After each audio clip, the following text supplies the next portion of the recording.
Good afternoon, everybody. My name is Solomon Elliott, and I run the Student View.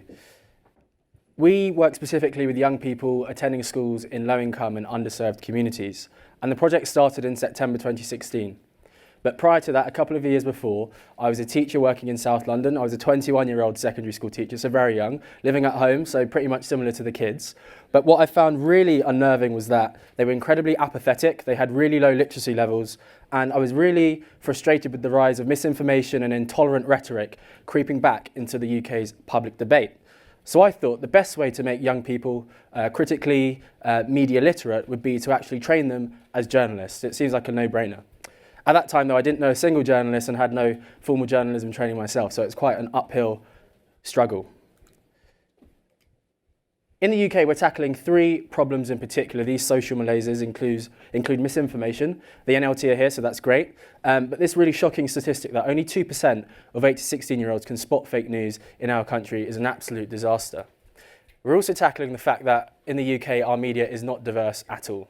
It's 94% white British, despite being predominantly located in this city, which is 40% BAME. And 51% of leading news journalists went to independent schools, and that's only a microscopic minority of children attending schools in the UK. We've also got this massive problem of local news deserts. 2/3 of local authority districts in the country have no daily newspaper coverage. So a big problem, but we're trying to solve it with a team of 3. We run pop-up newsrooms in schools, and we have a 12-hour media literacy curriculum. We focus on what is news. We explore the state of local news, privacy debates, and what's really cool now is that we train young people as local news reporters. So they are actually co-drafting freedom of information requests alongside volunteer journalists, and they're creating local news scoops on top of that. We have a website where these articles go, and what's really cool now is that we are forming content syndication relationships with national publications in an attempt to publish the stories of young people, not only just on our website, but also to a much wider audience. So watch this space. The programme today, as Ramya said, we've launched 72 newsrooms across England and Wales. Over 1,000 people have completed it, and we've got an army of journalists who volunteer for the Student View. Now, this is really cool. This is a project that has been kindly funded by Google.org and supported by Google News Initiative, and we launched it in January 2019. My hunch was that young people, as we all know when we were growing up as kids, that we knew what was going on, but we didn't necessarily have an outlet. Now, what I find quite frustrating is that young people and everybody in general in today's society has the ability to have their voices or spread their voices to a really large audience. But unfortunately, I feel that people in power don't necessarily listen to those voices and they're silenced. So we've got 3 scoops here. These are all confidential, so no pictures, please, people. I hope nobody works in Bradford, Manchester or Liverpool in here in the local news scene, otherwise you'll be stealing our scoops. But we found that police car chases have increased in Bradford by 68% over the last 3 years. 75 houses have been occupied as part of Liverpool's £1 housing scheme, and Islamophobia has risen or doubled actually from 2016 to 2018. So these are the lived experiences of the young people we interact with, but what's awesome now is that their perception has been solidified by their ability to issue freedom of information requests with our support. We're working on around 35 local news stories at the moment, and that's just a small example. We've got more to come this year.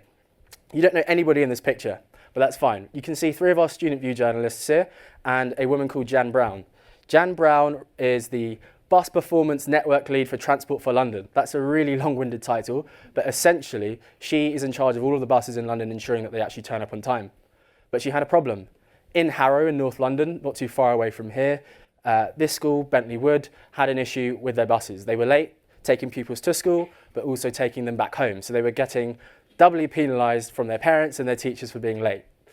They had had enough, and they spoke to Robin, who's our programme manager over there, taking pictures, waving, about this problem. And they co-drafted a statement, and they sent it to Transport for London.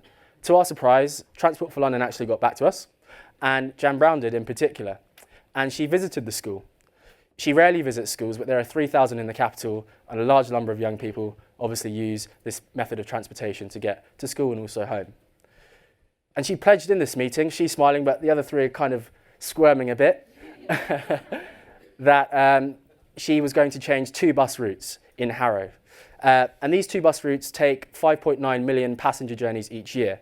So just off the back of these young people feeling frustrated about what was going on in their local community, using solutions journalism, being media literate, they were able to actually make and affect positive change in their community. And that's just one example of impact, but big numbers, so it sounds good.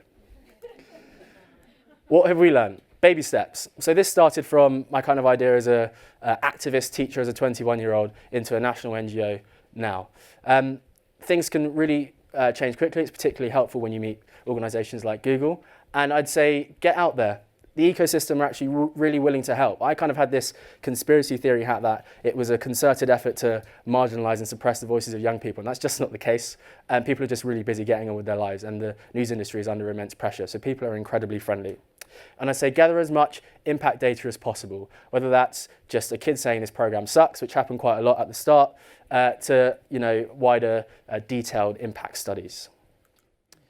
How do we like to scale? Well, we like to scale in a few ways, and I mentioned them.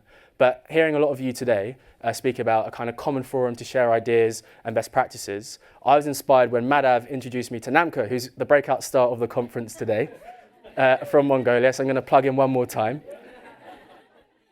And he spoke to me about how he wanted to set up REMO, which was his effort in Mongolia to ensure that young people there had an excellent media literacy education. And he also spoke to me about how he had to sell his car in order to start REMO. And I felt deeply about that because I always had to move home to set up the Student View. And I shared some resources with him, but I thought there are lots of people like Namka, some people who started at a really early stage, and then you have the much bigger media literacy organisations. But I feel we all need to be in a collective forum. And I'm aware that they already exist, but I feel there needs to be an umbrella organisation. And this only works if we all work together. So, a few ideas. This is a call to action, by the way, so I hope we are getting applause at the end. I'd like the Global Media Literacy Network to act as a unified voice for the media literacy ecosystem, offering peer support, a contacts directory, an opportunity to share resources. The ideal for me would be to have quarterly conference calls to share best practices, form a common language around media literacy, and build an industry standard for impact evaluation, because we're all doing our separate things and it's really expending a lot of wasted energy. We've got lots of initial early support from organisations working in the UK, to Canada, to the US, to Brazil. And what we'd like to do between now and the end of 2019 is to reach out to all of you in this room today and other organisations to form a collective vision to ensure all young people receive a high quality media literacy education across the world. Thank you. Check your email inboxes.